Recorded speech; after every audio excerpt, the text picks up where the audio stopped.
Hello friends, in this video I will be talking about relationships and conflicts.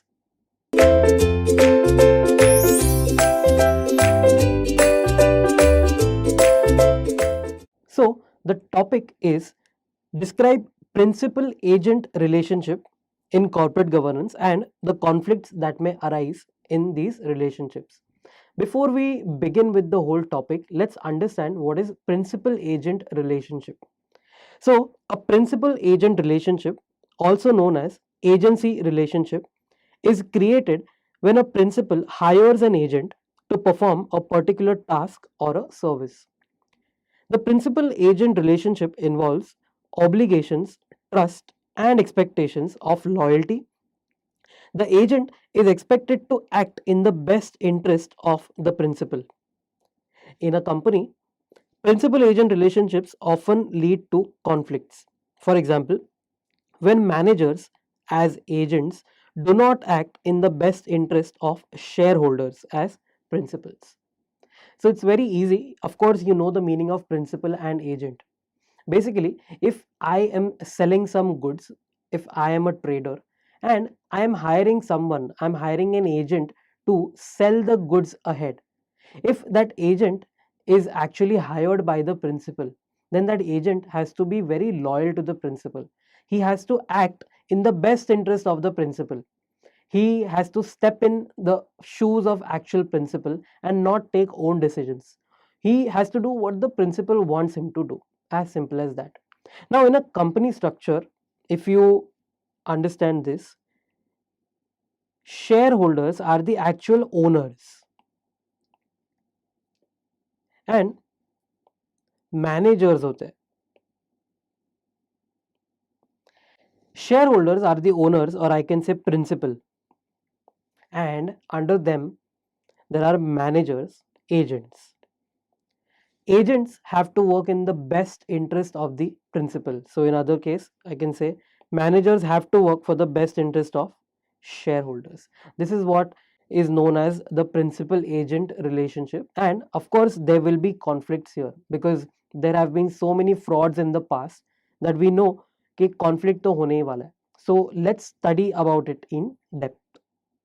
Now, the first topic is shareholders versus managers or directors. So the first point says shareholders are principals or owners and management and BOD are the agents.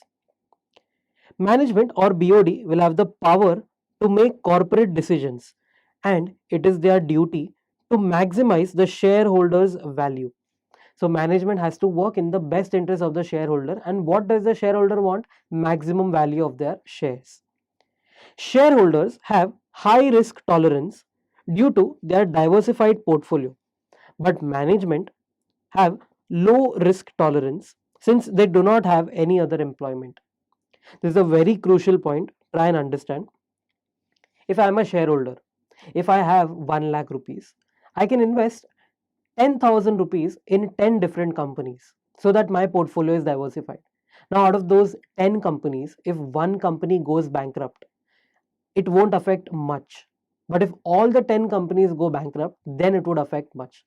So, in other words, I can say if I am not investing in one company, but I am investing in 10 companies, the risk is diversified. The risk is actually reduced. तो अगर एक company भी bankrupt हो गया, fine, it won't affect much. So shareholders will have high risk tolerance. But what about the management? Management just has one job. ये जो employees है, managers है, those are employed in our company. Now they don't have any other job. If the company goes bankrupt or if there's any fraud, etc., then their job will be lost. So now they actually have to work in the best interest to protect the interests of the shareholders, and therefore they will take low amount of risk. Basically, they will play safe. They don't want the company to actually go bankrupt. Next, information asymmetry is present between shareholders and management because managers have more information about the functioning of the company and its strategic direction, and thus management might use such info to act against the interest of the shareholders. What do you mean by information asymmetry?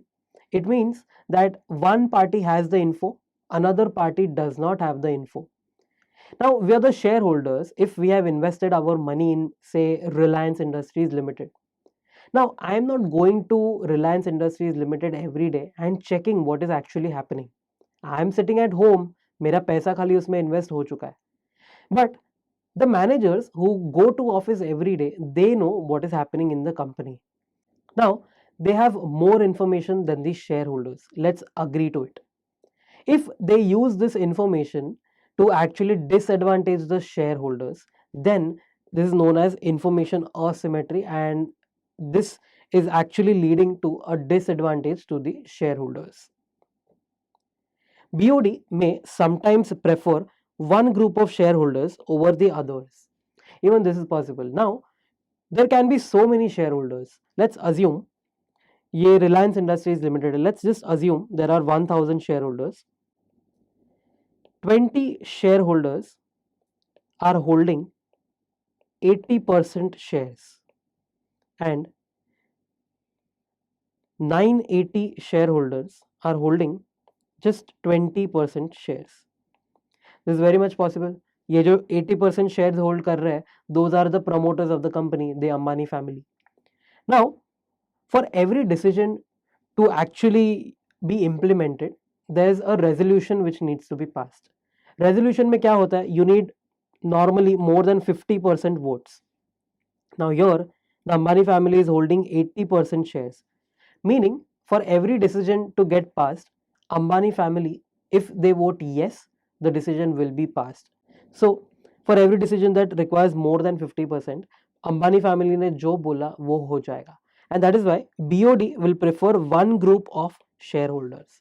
So always and always, what Ambani family says, the BODs will just blindly follow that, because Ambani family has the power to actually give a vote yes or no to any resolution. So these are some of the conflicts which can happen between the shareholders and the managers. So the next topic is controlling versus minority shareholders. Controlling shareholders hold majority of the votes and may act against the interest of minority shareholders. Now, you know what is controlling shareholders? Those shareholders which have more than 50% votes. Whatever they say will actually be implemented in the company. So the minority shareholders won't really have any decision to make. So if controlling shareholders ने अपना majority votes use कर दिया, then the decisions can go against the minority interest. Basically, if minority shareholders want X thing to happen, and if the controlling shareholders want Y thing to happen, of course Y thing will happen. तो minority के interest में ये नहीं होगा. Example, undertaking related party transactions at lower price. If Ambani family is the promoter of Reliance, Ambani family is the controlling stakeholder, or I can say controlling shareholder, related party transaction कर सकता है. If Ambani for example अगर जियो है company, जियो का जो SIM card होता है अगर वो नॉर्मली बाहर वालों को 200 रुपीज पर मंथ में मिलता है, तो शायद अंबानी फैमिली को वो 100 पर मंथ में मिलता होगा. These are related party transactions which are actually executed at a lower price. If I am selling a thing worth 200 for 100, definitely I am trying to understate the profit. Profit कम हो जाएगा because sales कम हो जाएगा. So that leads to a loss to the shareholders, or I can say the minority shareholders. Also, there's one more example, getting favorable terms during M&A, mergers and acquisition. Now, let's continue the last example. 80% जो है shares were held by Reliance's promoters and 20% by minority. Let's say there is some group, Tata Group or Birla Group, who wants to overtake, or I can say wants to buy Reliance. अगर Reliance को buy करना है तो it will have to buy all its 100% shares, right? Now, Reliance के जो 80% shareholders है, those promoters, they can actually play a game. They can say that Tata or Birla, whoever is buying Reliance, will have to pay 2000 rupees per share to the promoters who have 80%, and they will pay 1800 per share to the minority shareholders holding 20%. Now, this decision will be implemented because 80% is held by the promoters. They will, of course, vote yes for this scheme. So, in this case, minority shareholders को loss हो गया 200 rupees per share का. So, something like this needs to be checked. ये conflict भी होता रहता है in all the companies. Next point. There may be multiple classes of shares based on voting rights. Some shares might entitle no or low voting power and would be available at a cheaper rate, and some shares would entitle full voting power, usually to the promoters and the founders. Understand, these are known as differential voting rights, DVR. Differential voting right का मतलब है, if normally a share is worth 200 rupees, I will give you full voting power. Basically, you can vote fully. But the same share, if I am giving it to you for, let's say, 120 rupees, I will give you just 60% voting power. Meaning, if you have 10 shares, 10 shares को normally 10 vote मिलता है, but you will get only 6 votes. This is known as 60% voting. So if you don't want to actually vote in the meetings and all, you can buy this share for a cheaper price, 120. Now, whatever the capital appreciation is, 200 अगर plus 10% हो रहा है, तो 120 भी plus 10% ही होगा approximately. In Indian market, you can check this out. Tata Motors DVR करके एक stock है. Tata Motors and Tata Motors DVR. These are two different categories of voting rights, and both of these are listed on the stock exchange. So you can check this out. Next, shareholders versus creditors. And remember, creditors matlab bankers or your debt holders or your bond holders. First point, shareholders receive a residual income and their aim is to grow profits. Debt holders or creditors do not get any share of profit since their income, which is interest, is fixed. Thus, risk-taking capacity of the shareholders will be higher in this case. This is very easy. Shareholders को profit का एक share मिलता है, but debt holders को share नहीं मिलता. They just get interest, which is fixed. Now, here, if I tell you that you have an option to take 10% fixed interest, or you have an option to take 10% of profits, so which one will you select? If you are willing to take risk, you will select the second option, which is 10% of profits. Meaning, if the profits increase, my share increases. That is what the shareholders have been doing. That is why we can say shareholders have a higher risk-taking capacity. Shareholders can act against the interest of these creditors by issuing new debt or by the company paying greater dividend to the equity holders. Now, what happens is, let's say this is your balance sheet. Balance sheet में liability side पे there are bonds. Let's say bond का issue का नाम है bonds XYZ. Bonds XYZ are already outstanding and bonds XYZ को हम interest pay कर रहे हैं, हम time पे principal भी pay करने वाले हैं. But now, if the shareholders want to play, dirty game play कर सकते हैं by issuing more bonds. Bonds ABC. और करेंगे bonds DEF and so on. Now ये जो XYZ थे उनको एक risk हो जाएगा. They're like, how will the company repay so much of debt if they don't have profits? So this is one type of conflict. So shareholders can actually play dirty with these debt holders. Also एक और point बोला है, paying greater dividend to the equity shareholders. Paying greater dividend to the equity shareholder means that you won't have money to actually repay principal to the debt holders. So even that can be one risk here. Next, shareholders versus other stakeholders. Conflict between customers and shareholders. Let's understand customers or shareholders में क्या conflict हो सकता है. So I've written one example. A company decides to charge a higher price for its products or reduce the product safety features to reduce cost. Customers और shareholders के बीच में क्या हो सकता है? shareholders can actually influence the policies of the company. So what shareholders will do, they will vote for a policy which is actually increasing the selling price of my product or reducing the safety feature or the quality of my product. So if this happens, customers will be actually harassed, which is not advantageous to them, and that is why there will be a conflict.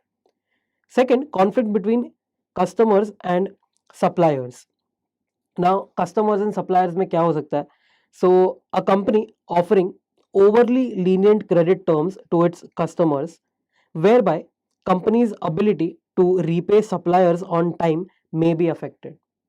Now, what happens is, check, these are the customers, ये company है और ये supplier है. What will happen? Supplier जब भी goods देता है company को, सप्लायर ने 30 डेज क्रेडिट पीरियड दिया है. 30 days credit period, meaning the company will have to repay the actual cost, which is after 30 days, not immediately. Now, company is selling goods to the customers.